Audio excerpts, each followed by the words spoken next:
Good morning, good afternoon, good evening, wherever you are. It is Kid Gravity, and I'm going to make this video short and sweet.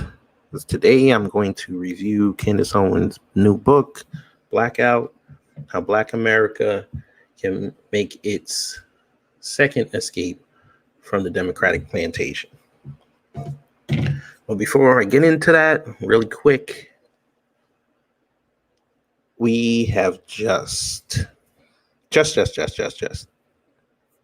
reached over 1,000 downloads on Captivate, which is quite an achievement because, as you know, we went on that platform back in April and it was going slow for a minute, and basically through June, through the summertime, we had started getting more and more looks, more and more downloads, and now here we are mid-September and we're at over 1,000. So thank you to everyone that's been listening, and please continue to listen, and also listen to Bonsai Bites with Rose Gold, her therapeutic business show that's coming soon, and Bet on Black with your host here, Kid Gravity.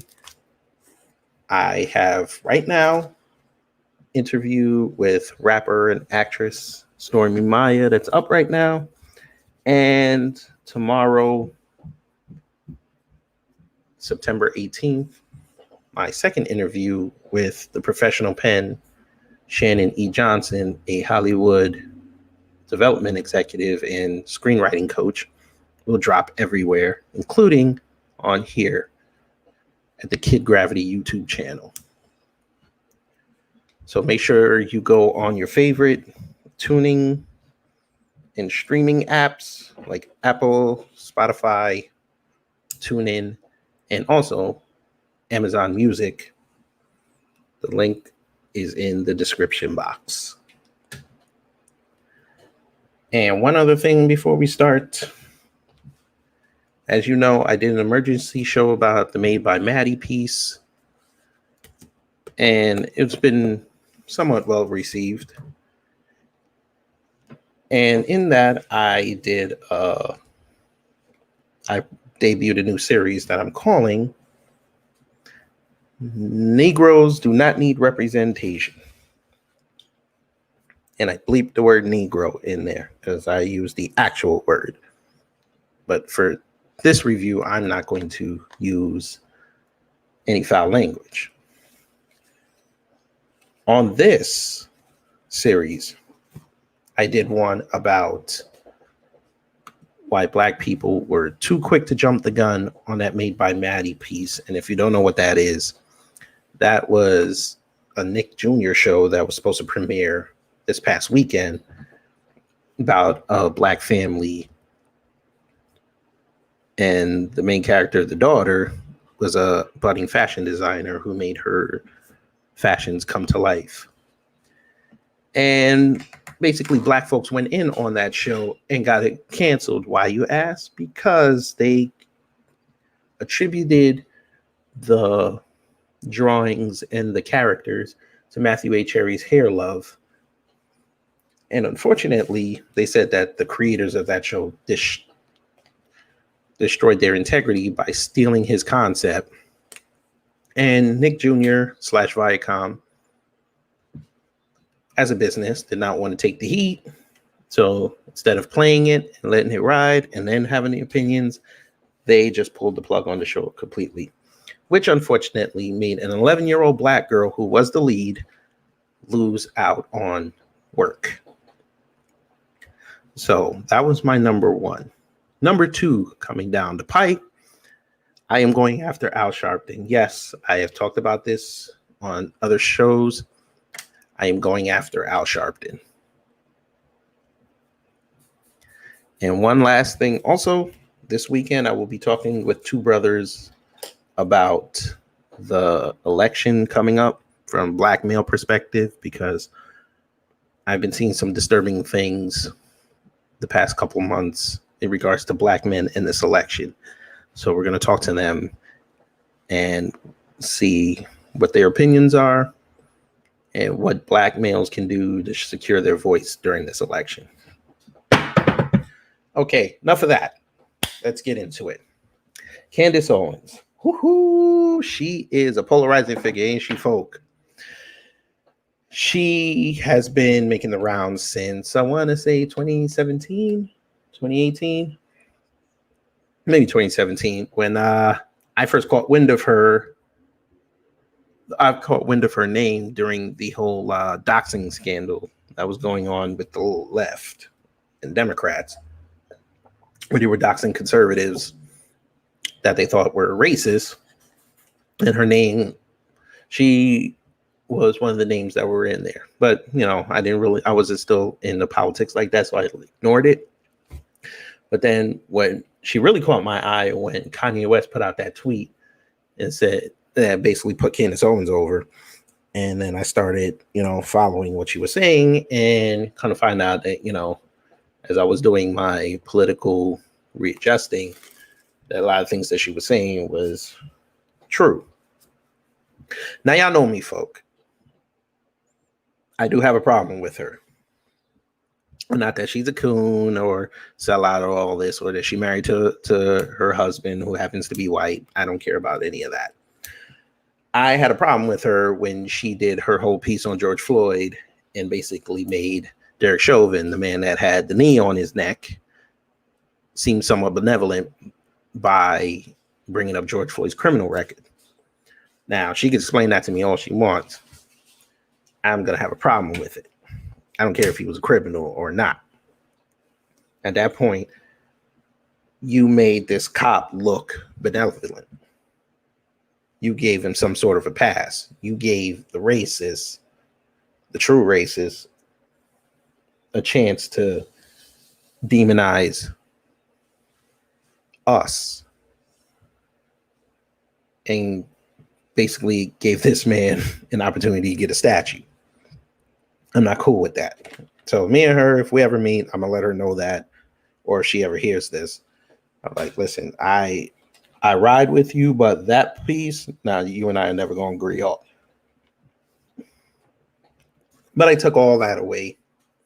I took away her dust up with Cardi B, which was hilarious, by the way. Because as you heard in the opening, I played her piece when she went up to Congress. Sorry, not Congress, the Senate. And she basically went off on white supremacy, saying that it was not as big a problem for Black America as other factors. And I was cruising through YouTube to try to find a good clip to use. And I saw that the young turds, y'all know who they are. Those fools over there in LA, those Armenians who decide to champion with the left, and everybody in the middle and the right do wrong, and the left is benevolent. And they said that Cardi B wrecked her, which I don't know what they were watching. I guess maybe they were looking at who was funnier. Then okay, fine. Who was using more foul language, then Cardi destroyed her. But I saw that clip and it was just funny. But we leave them alone. So I took all that away, cleared my mind. The book took me, I want to say roughly, I got it Tuesday. I got it Tuesday. Came out Tuesday because I didn't get the physical book. I didn't get the hardcover. I got the digital copy off of Google. I think it was $10, I want to say. And I bought it last week. So, they had to, wait until it actually dropped. And it dropped. It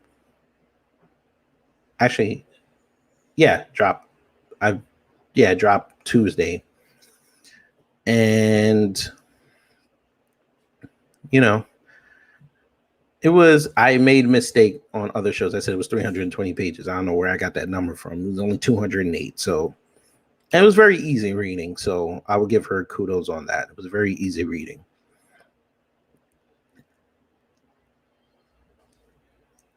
I especially liked Larry Elder's forward. It was, God, though. Y'all know me. Larry Elder is my dude. I like that man. That man keeps it real. I mean, he hasn't changed in years. Ever since the TV show, the initial radio show, the man never wavered. So hopefully one day I can talk to him too, because I have a lot of questions for him.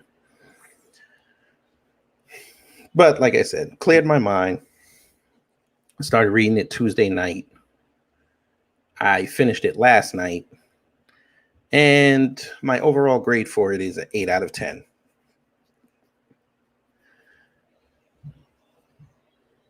The only reason why I give it an 8 was because a lot of the stuff that she was talking about in the book, I already knew.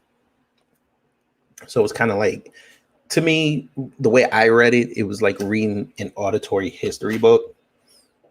Kind of like, yeah, it's kind of like you get a history book and they're like telling you the information. That's how it felt. It was well sourced. She had her data points, which I did check, and they were accurate. I did not know about her full story. So, at the beginning of the book, she tells how she got lumped into politics, sort of. Well, not even politics, but more of how society is with white and black people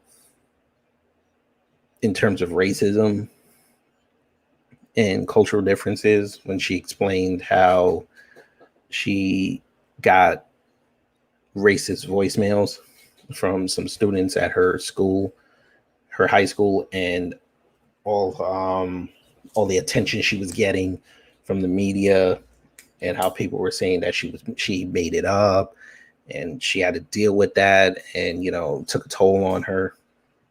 Eventually she was acquitted of the charge of making it up, but she also saw firsthand how political power can almost make things go away if you don't stay strong to what your convictions are. So it was an interesting read. And then she also talked about her grandparents, how her grandparents were an influence on her, and then how she left the conservative side and came over to the liberal side, the super liberal side. And then, she had that slow awakening back to the conservative side, how Trump basically clinched it for her. So that was interesting. The one thing I was shocked about was I did not know how extensive Franklin Delano Roosevelt's involvement with Black America was. I always knew about his wife, Eleanor, and how she was a sort of a champion for Black Americans in the 30s during the Great Depression, but I didn't know her husband was staunchly against it. So that's another L for the Democrats.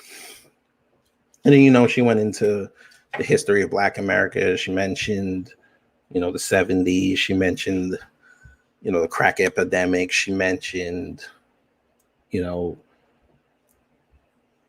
how slaves were after the emancipation, the voting rights, the Civil Rights Act, welfare, all the things that we hear the conservatives, the Black conservatives especially, bring up to say that, for what we went through, it's destroyed us, but, there's ways to get out of it. So like I said, it's like a history book. So it's basically just telling you, again, here's your history of the party that most Black people are part of. And if you're cool with this, then okay, then just come out and say you're cool with it. But it's also good to know your history.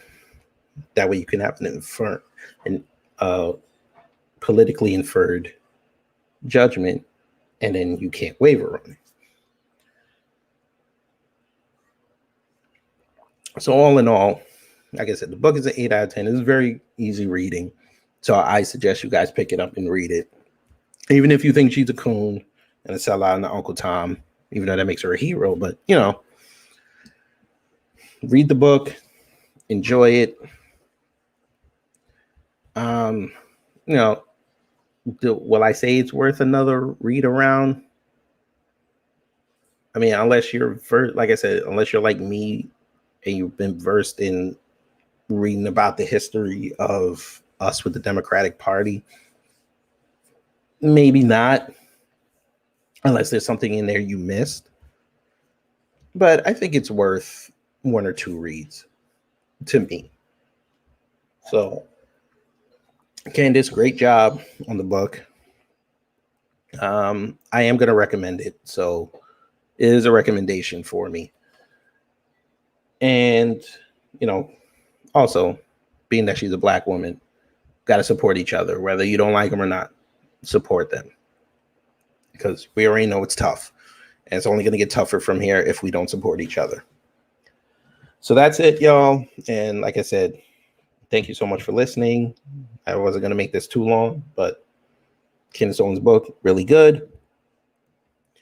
I have a couple shows coming up this weekend. We're going to have our regular show. We're going to have I have my interview with Shannon E. Johnson dropping tomorrow here on the channel. The video is going to be up along with the audio on all the streaming platforms, so you can pick which one you want. She has a really great smile, y'all, so it was really easy to just feel relaxed and interview her. And she was a wealth of knowledge. So her website is a writer for a writer, right? Yeah, a writer for your writer.com. I probably said that wrong. She's going to yell at me. Let me just make sure, because I don't want to get yelled at. Because if you saw what I posted on Instagram, she got me told on my screenplay. So yes, it is called a writer for your writer.com. So I was right the second time. So like I said, that's going to drop tomorrow, Friday, September 18th. And like I said before at the beginning, I have two brothers coming on to talk about the election and how Black men can make sure their voices are heard on that. So that's going to be an interesting show. Rose and I are going to do our regular show. I have two more shows coming down the pike. After that, my show with Queen Shalakemia is up now, so you can check that out later. I also have... Yes, Al Sharpton is caught my attention. Well, he's caught my attention for years, but I've compiled all the data. I've got my stuff. I'm going to eviscerate this man on the second edition of Negroes Don't Need Representation. Because what I heard this man say this week pissed me off to no end. So I'm going to go into that. That's going to be a nice emergency show. So, folks, thank you again for listening. Take care, stay safe, wear your masks, and make sure you hand sanitize everything. Goodbye.